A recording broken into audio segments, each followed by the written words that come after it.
another thing is that parents do. So this one is, do you think you shall understand you? I explained to you that you like it in another world. So consider this combination of word, love, and respect. Okay, you're in a home and you're wondering why your kids is screaming all the time. Is it possible that as a parent, instead of going to them when you want them to come to the table or to you, you're screaming from here to there? Hey Johnny, come on, it's dinner. Right? You're in the living room, he's upstairs or something. So now why are you wondering the child screaming? Why is your teacher wondering the child screaming at school? That's all they hear. It's nothing abusive, but this is how they hear people talk. So we copy the role model. We did that. I have an example of that. We lived in a one-story house. Everybody was close, and then we moved to a two-story house. And I would go to the bottom of the stairs and say, "Okay, everybody, come on down," and I'd call them down. And then I realized, little by little, we became this yelling family. I said, "Whoa, okay, no more of that." But it really, I mean, it was pretty quick. Everybody just picked it up. Mm-hmm. Okay, we'll be, they would yell back, and we'd, And they'd take it wherever they go, too. yeah, and then we'd be out in the yard, when they're way out there, say, "Hey, get it," it's like, okay. We became the loud family. Right. So, yeah. Which is hard to stop once it starts, too. So if you go to a country who has small houses, you will not hear it out. Mm-hmm. If you go to France, people are speaking very low in a restaurant. You can barely hear them. And I came here and I was, wow, screaming. They don't care what we hear, what they're saying and everything. It was like, okay. But that's probably why big houses scream from one place to another, from the garden, is playing outside, open the door, hey, come on, somebody's on the phone, answer the phone, you hear it all the time. And then you have teachers going, why is this child screaming all the time? He's not this quiet voice. But you can say as a teacher, this is my house. This is my classroom, right? In my classroom, we speak in a small voice.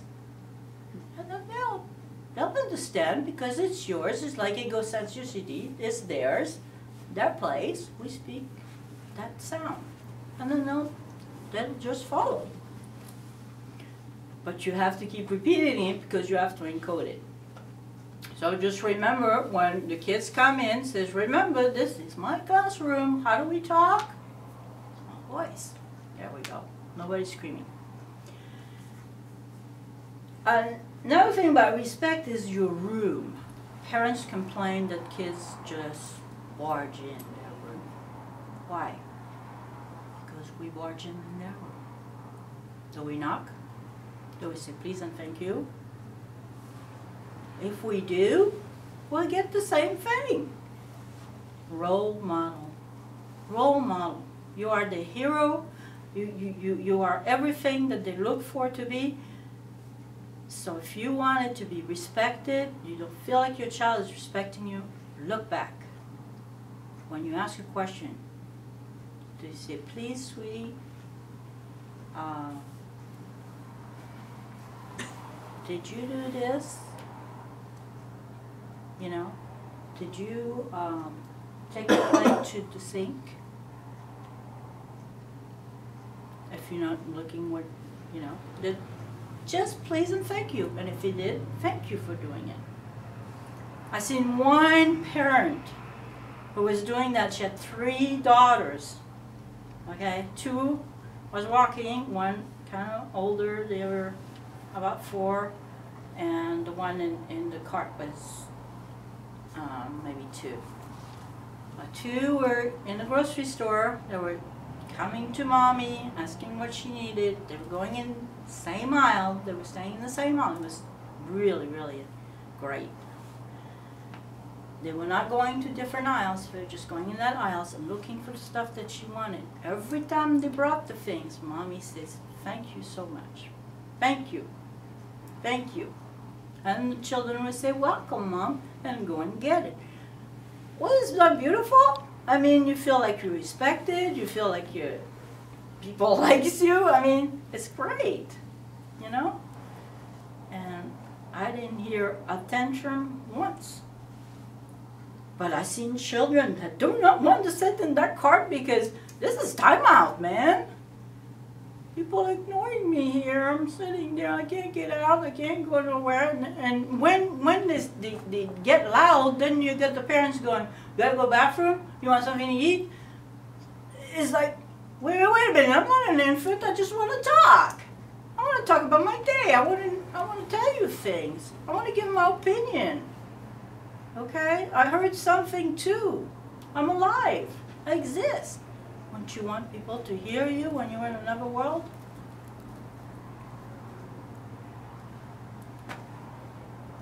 That's discipline. That's listening. That's respecting. So, this is another thing. How do you feel when you hear a person tease, criticize, compare children to other children, siblings? How do you feel about that as a trying to make them change? How do you feel about that? Think that's a good thing to do? No, I think that would be negative on a lot of levels. You don't want the child to think that that's what it's all about, that they have to compete with other people. Okay, first of all, little children are very, very susceptible to take things for granted.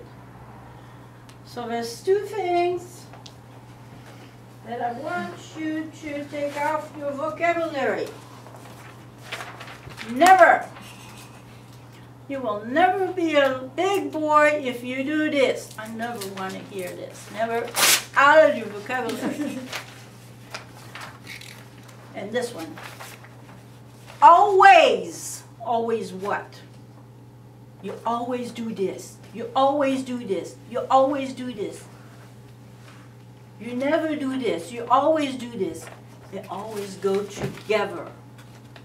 Always, never, out. We don't want to take them out of the vocabulary. Use them only for safety. Not to make a statement of what the child is doing. What you do is this. The child has been maybe 2 minutes that day good. This is what you tell them. You've been good for 2 minutes. How about tomorrow we try a little longer? Huh? What do you think about that? I am so proud you've been good for 2 minutes. So now he knows he can do it for 2 minutes. Well, maybe he can do it for 5. Maybe he can do it for the whole day. And he has a challenge. There were teachers who were giving a paper to each children stating, you're going to grade yourself. This is not going to count for anything.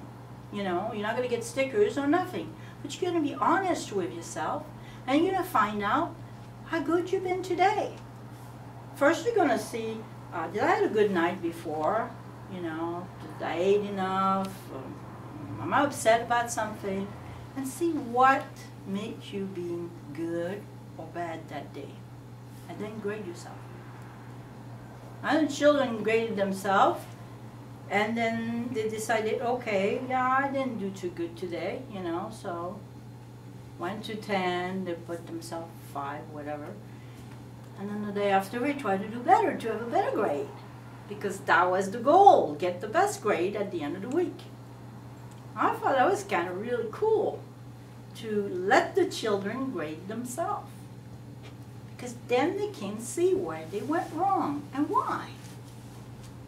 Okay?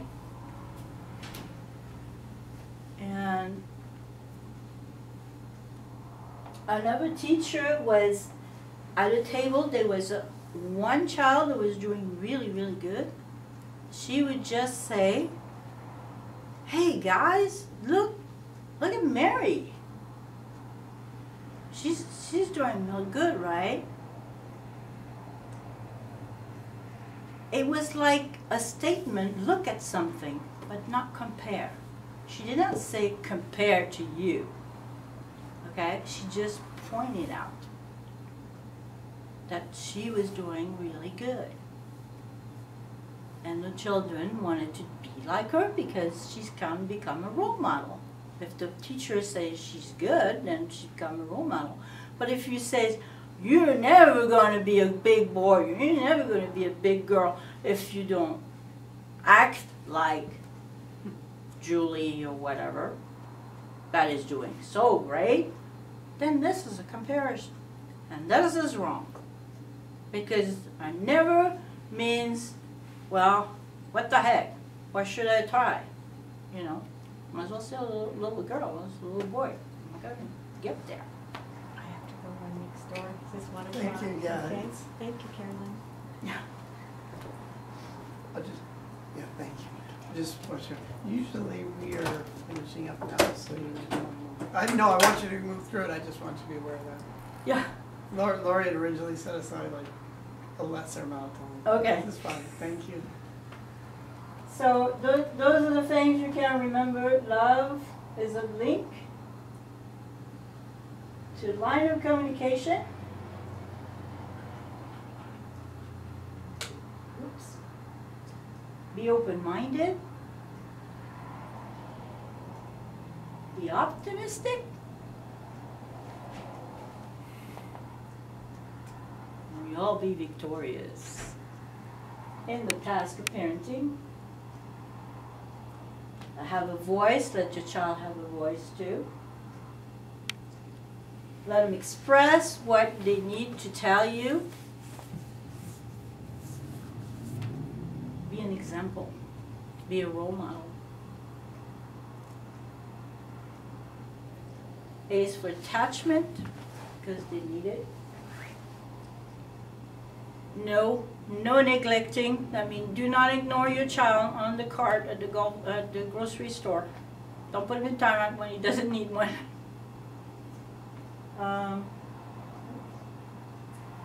And discipline is teaching. So be realistic, because don't compare this one who's 2 years old can play the piano, you know, and yours doesn't. Everybody has their talents. Be responsible. Again, role model.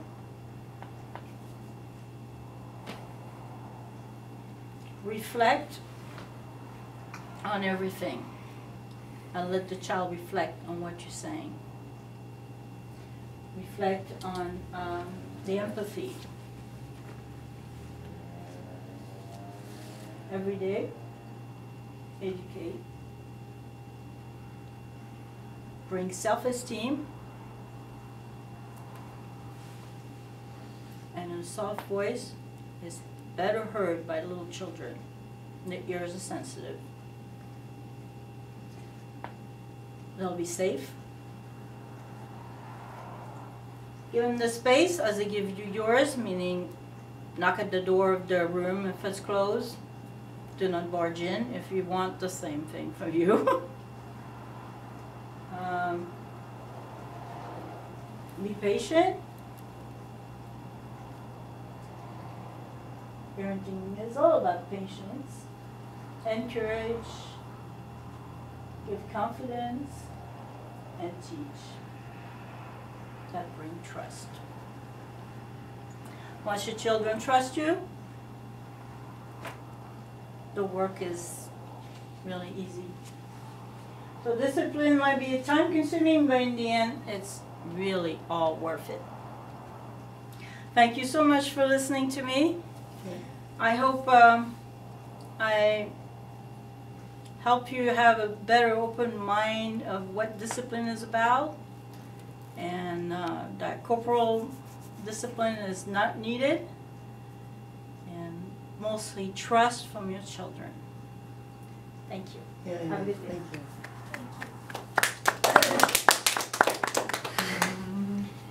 I just got on what you